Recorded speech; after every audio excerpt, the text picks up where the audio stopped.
Assalamualaikum warahmatullahi wabarakatuh. Perkenalkan, nama saya Afra Herunisa dari kelompok 5 ingin menjelaskan tentang penjualan saham. Saya akan menjelaskan penjualan saham secara tunai. Saham yang dijual secara tunai akan dicatat dengan mendebitkan akun kas dan mengkreditkan akun modal saham. Selisih antara harga jual saham dengan nilai nominalnya akan dicatat dengan mengkreditkan akun Agio dan mendebitkan akun Disagio saham. Contoh jurnal jika kondisi harga jual sama dengan nilai nominalnya, maka jurnalnya itu kas di debit dan modal saham di kredit. Jika kondisi harga jual lebih kecil dari nilai nominalnya, maka jurnalnya itu kas di debit, Disagio saham di debit dan modal saham di kredit. Jika sebaliknya, jika kondisi harga jual lebih besar dari nilai nominalnya, maka jurnalnya itu kas di debit, modal saham di kredit dan Agio di kredit. Contoh soal tentang penjualan saham tunai. Perusahaan menjual 10.000 lembar saham dengan harga 3.000 per lembarnya dan diketahui harga jual saham 5.000 per lembar. Buatlah jurnal penjualan saham atas transaksi di atas. Nah, pertama-tama kita harus mengetahui harga jual dan modal sahamnya. Harga jualnya itu kan 10.000 dikali dengan 5.000 per lembar sahamnya. Jadi hasilnya itu 50 juta. Dan modal sahamnya itu 10.000 dikalikan dengan 3.000 per lembar, maka itu hasilnya 30 juta. Nah, di sini dilihat harga jual lebih besar dari modal sahamnya, maka dia mendapatkan Agio. Maka Agionya itu 50 juta dikurang 30 juta, jadi hasilnya 20 juta. Maka jurnalnya itu kas di debit sebesar 50 juta, modal saham di kredit sebesar 30 juta, dan Agio saham di kredit sebesar 20 juta. Contoh soal yang kedua. Perusahaan menjual 10.000 lembar saham dengan harganya 3.000 per lembar dan diketahui harga jual saham 2.000 per lembar. Buatlah jurnal penjualan saham atas transaksi di atas. Caranya itu sama dengan contoh yang pertama, mencari dengan harga jual dan modal sahamnya. Harga jualnya di sini itu kan 10.000 dikali 2.000 per lembarnya, maka hasilnya itu 20 juta. Modal sahamnya itu 10.000 dikalikan dengan 3.000, hasilnya itu 30 juta. Nah, di sini modal sahamnya lebih besar dari harga jualnya, maka dia Disagio. Disagionya itu 20 juta dikurang 30 juta. Nah, berarti Disagionya sebesar 10 juta. Maka jurnalnya kas di debit sebesar 20 juta, Disagio saham di debit sebesar 10 juta, dan modal saham di kredit sebesar 30 juta. Kedua, saya akan menjelaskan tentang penerbitan atau penjualan saham melalui penawaran atau pesanan. Saham akan diterbitkan jika pemesanan saham telah membayar penuh semua harga sesuai jumlah saham yang dipesan. Pencatatan saham dengan metode ini dapat dilakukan dengan dua pendekatan. Contoh soalnya, diterima pesanan 500 lembar saham biasa dengan nilai nominalnya itu 10.000 per lembar saham. Dengan kurs 10%, dibayar tunai 75% dan sisanya dibayar 30 hari kemudian. Yang pertama kita mencari jurnal yang dibuat saat menerima pesanan. Di sini kita harus mengetahui dulu berapa modalnya dan berapa piutangnya. Modalnya itu 500 dikalikan dengan 10.000 per lembar sahamnya, maka hasilnya itu 5 juta. Dan di sini ada kursnya sebesar 10%, jadi 5 juta dikalikan dengan 10% itu hasilnya 500.000. Maka piutangnya 5 juta ditambahkan dengan 500.000, jadi piutangnya itu 5.500.000. Jurnalnya, piutang pemesanan saham di debit sebesar 5.500.000, modal saham biasa di kredit sebesar 5 juta, dan Agio saham biasa di kredit sebesar 500.000. Yang kedua, jurnal untuk mencatat penerimaan uang 75%. Kan tadi piutangnya sudah diketahui sebesar dengan 5.500.000. Sisa dikalikan dengan 75% yang hasilnya itu 4.125.000. Maka jurnalnya itu kas di debit, piutang pemesanan saham di kredit masing-masing sebesar 4.125.000. Yang ketiga itu jurnal untuk mencatat penerimaan uang 25%. Sama dengan tadi caranya, sisa piutangnya 5.500.000 dikalikan dengan 25%, maka hasilnya itu 1.375.000. Jurnalnya kas di debit, piutang pemesanan saham di kredit masing-masing sebesar 1.375.000. Yang keempat itu untuk mencatat pengeluaran 500 lembar saham dipesan yang telah lunas, maka jurnalnya itu modal saham biasa dipesan di debit dan modal saham biasa di kredit masing-masing sebesar 5 juta. Assalamualaikum warahmatullahi wabarakatuh. Saya atas nama saya Alwi akan menjelaskan mengenai penjualan saham secara lunsum. Penjualan saham secara lunsum itu terjadi apabila dua atau lebih sekuritas dijual dengan sejumlah pembayaran, yaitu masalah akuntansi penerbitan secara lunsum. Lunsum ini adalah alokasi penerimaan dari penjualan kepada setiap sekuritas. Ada dua metode yang digunakan dalam lunsum, yaitu metode proporsional dan metode internal. Metode alokasi secara proporsional yaitu metode ini digunakan jika pasar saham atau dasar lain untuk menentukan nilai relatif masing-masing kelompok sekuritas tersedia.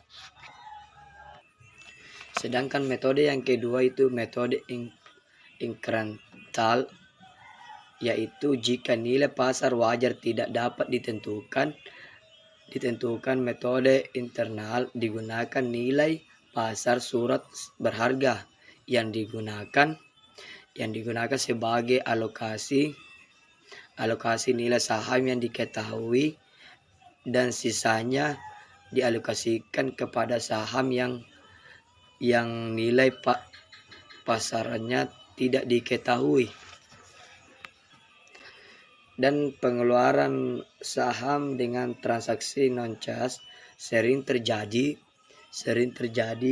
perusahaan diterbitkan dengan penukaran aktiva selain kas, misalnya harga, jasa, atau untuk harta yang lain selain kas. Akuntansi pengeluaran saham untuk barang jasa menimbulkan masalah dalam penilaian pedoman umum yang harus diterapkan apabila saham dikeluarkan untuk aktiva selain kas. Kas adalah barang atau jasa yang diterima dicatat sebesar nilai pasar barang atau jasa tersebut. Pasar saham. Assalamualaikum warahmatullahi wabarakatuh. Perkenalkan, nama saya Haryantini Eka Handayani dari kelompok 5 akan bahas tentang penjualan saham. Metode kos atau metode biaya. Dalam metode kos, transaksi saham treasury terdiri dari dua tahap. Tahap pertama perolehan saham treasury dan tahap kedua penjualan kembali saham treasury.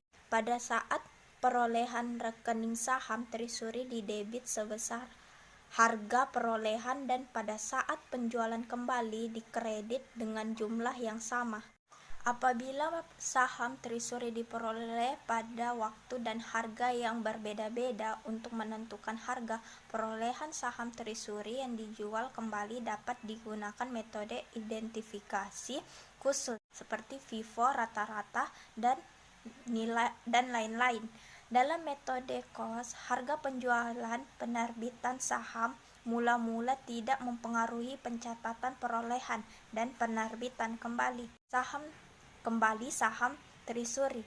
Jika saham treasury dijual kembali dengan harga di atas harga perolehan, kelebihan tersebut sebagai contoh penerbitan saham. Perusahaan ABC pada tahun 2006 menerbitkan 100.000 lembar saham biasa bernilai nominal 1.000 per lembar.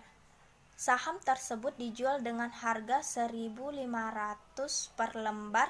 Laba bersih yang diperoleh untuk periode tersebut sebesar 5 juta kreditkan ke rekening modal disetor dari saham treasury. Laporan laba rugi seharga 5 juta pada saldo laba seharga 5 juta. Ayat jurnal perolehan yang dibuat adalah kas seharga 150 juta, pada saham biasa 100 juta, dengan tambahan di setor seharga 50 juta lembar. Saham tersebut dijual dengan harga 1.500 per lembar.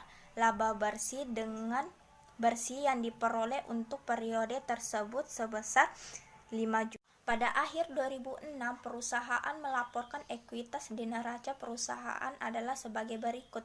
Ekuitas pemilik. Saham biasa sebesar 1.000 tersebar 100.000 lembar seharga 100 juta rupiah. Sedangkan kelebihan modal disetor 50 juta. Saldo labanya 5 juta. Jadi total ekuitas pemilik yaitu 155.600. Ayat jurnal dibuat untuk mencatat perolehan saham kembali terisuri tersebut adalah metode harga perolehannya. Saham terisuri itu seharga 32 juta rupiah kepada kas 32 juta rupiah. Jadi 20 hasil dari 32 juta itu hasil dari 20.000 dikalikan 1.600. Memperoleh kembali saham terisuri. Selama tahun 2007, perusahaan membeli dan memperoleh kembali 20.000 lembar saham biasa di atas dengan harga sebesar 1.000. Selanjutnya, saham yang telah dibeli dijual kembali dengan harga yang lebih tinggi. Dalam tahun yang sama dijual kembali sebanyak 12.000 lembar saham terisuri dengan harga sebesar 2.000 per lembar. Metode harga perolehan kas sebesar 24 juta rupiah pada saham terisuri yang dijumlah 1.600 dikali 12.000 lembar seharga 19.200, tambahan modal disetor dari transaksi saham terisuri yaitu seharga 4.800. Selanjutnya, saham yang telah dibeli dijual kembali dengan harga yang lebih rendah. Perusahaan menjual kembali 4.000 lembar saham terisuri dengan harga sebesar 1.400 per lembar.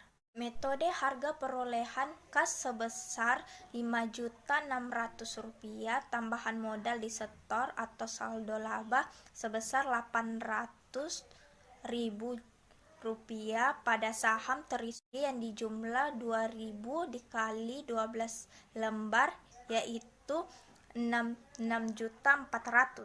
Secara metode biasa, penyajian ekuitas perusahaan pada tanggal 31 Desember 2007, ekuitas pemilik saham biasa seharga 1.000 sebesar 100 lembar dengan harga 100 juta. Kelebihan modal disetor itu 50 juta. Tambahan modal disetor dari transaksi saham treasury itu 4 juta. Modal saldo 11.500. Jadi totalnya 155.500 juta. 4.000 lembar yang telah dijual itu seharga 6.400. Jadi total ekuitas pemilik itu 159.100.000. Tahun 2008 naikkan 4.000 lembar sisa saham tersebut secara permanen. Saham biasa 400 dikali dengan 1.000 seharga 4 juta. Sedangkan penambahan modal disetor dari transaksi saham tersebut terisuri itu 2 juta. Jadi saldo labanya itu 400. Pas saham terisuri 6.400.000. Assalamualaikum warahmatullahi wabarakatuh. Saya Sarasida Jamal dari kelompok 5 ingin membahas satu materi di kelompok kami yaitu metode nilai nominal. Dengan metode nilai nominal, harga perolehan saham treasury dibandingkan dengan jumlah yang diterima pada saat saham mula-mula diterbitkan. Rekening saham yang didebit sebesar nilai nominal atau nilai yang ditetapkan dan kelebihan di atas nominal yang timbul pada waktu penerbitan mula-mula atau rata-rata yang didebitkan ke rekening ego saham. Kelebihan harga perolehan di atas harga penerbitan mula-mula dibebankan ke rekening laba ditahan. Jika terjadi sebaliknya, harga perolehan saham treasury di bawah harga penerbitan mula-mula, selisihnya harus dikreditkan ke rekening modal di store dari saham treasury. 1. Penerbitan saham. Saya memberikan contoh sebuah perusahaan ABC pada tahun 2006 menerbitkan 100.000 lembar saham biasa bernilai nominal 1.000 per lembar. Saham tersebut dijual dengan harga 1.500 per lembar. Laba bersih yang diperoleh untuk periode tersebut yaitu 5 juta. Saya akan merincikan ayat jurnal perolehan yang dibuat, ialah kas sebesar 150 juta rupiah, saham biasa 100 juta, tambahan modal di setor 50 juta yang berada di kredit, laba rugi laba 5 juta yang berada di debit, saldo laba yang 5 juta rupiah yang berada di kredit. Pada akhir 2006 perusahaan melaporkan ekuitas di neraca perusahaan adalah sebagai berikut. Saham biasa 1.000 tersebar 100 lembar menghasilkan 100 juta rupiah. Kelebihan modal di setor sebesar 50 juta rupiah. Saldo laba sebesar 5 juta rupiah. Total ekuitas pemilik ialah 155 juta rupiah. 2. Memperoleh kembali saham treasury. Selama tahun 2007, perusahaan membeli dan memperoleh kembali 20.000 lembar saham biasa di atas dengan harga 1.600. Ayat jurnal yang dibuat untuk mencatat perolehan kembali saham tersebut ialah metode nilai nominal, yaitu saham treasury 20 juta rupiah, tambahan modal di store 10 juta rupiah, saldo laba 2 juta rupiah yang berada di debit, kas 32 juta rupiah yang berada di kredit.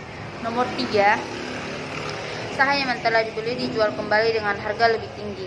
Dalam tahun yang sama dijual kembali sebanyak 12.000 lembar saham treasury dengan harga 2.000 per lembar, yaitu jurnalnya metode nilai nominal kas yang berada di debit 24 juta rupiah. Saham treasury yang sebesar 12 juta rupiah, tambahan modal di setor dari transaksi saham treasury sebesar 12 juta rupiah yang semuanya berada di kredit. 4. Saham yang telah dibeli dijual kembali dengan harga lebih rendah. Perusahaan menjual kembali 4.000 lembar saham treasury dengan harga 1.400 per lembar. Metode nilai nominal, kas 5.600, saham treasury 4 juta rupiah, tambahan modal di setor dari transaksi saham treasury 1.600 yang semuanya berada di kredit. Selisih antara kas yang diterima dengan biaya perolehannya akan dicatat sebagai modal di setor dari saham treasury. Jika penerimaan kas lebih kecil dari biaya perolehan saham treasury, maka saldo atau modal di setor dari saham treasury di debit. Dan jika masih kurang, maka kekurangannya harus didebitkan ke saldo laba. Sehingga akun modal di setor dari saham treasury tidak akan bersaldo minus atau bersaldo debit. Tahun 2008 penarikan 4.000 lembar sisa saham treasury secara permanen yang jurnalnya ialah saham biasa dalam kurung 4.000 kali 1.000 yang nominalnya 4 juta yang berada di debit, saham treasury 4 juta yang berada di kredit. Sekian dari saya, Absara Sida Jamal dari kelompok 5. Terima kasih. Waalaikumsalam warahmatullahi wabarakatuh.